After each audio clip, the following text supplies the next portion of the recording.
Sinuyod ng mga pulis at tauhan ng barangay ang mga bahay sa Pasig City para sa Oplan Galugad kagabi. Umabot sa mahigit 600 ang sinita at hinuli. Mahigit 400 dito ang mga lumabag sa city ordinances, kabilang ang mga menor de edad na nasa lansangan pa kahit 10 oras na ng gabi. Lampas 200 naman ang traffic violators tulad ng mga walang helmet at expired ang plaka ng sasakyan. Isang lalaki rin ang nahuli dahil umano sa illegal na droga, kabilang din ang 3 most wanted sa mga inaresto. Karamihan na nahuli natin dito sa mga city ordinances ay yung half naked.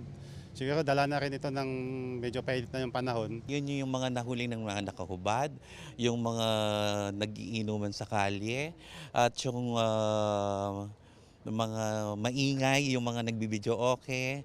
Yun yung mga yung curfew. Kaya napili ang barangay Pinagbuhatan it because number 3 ang barangay Pinagbuhatan sa buong Pilipinas na pinakamalaki at number 1 sa buong Pasig.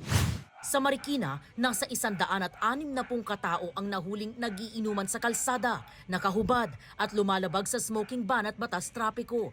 11 ang impounded na motorsiklo. May 2 nahuli kaugnay sa droga. 2 most wanted naman ang naaresto. Wala silang pahayag.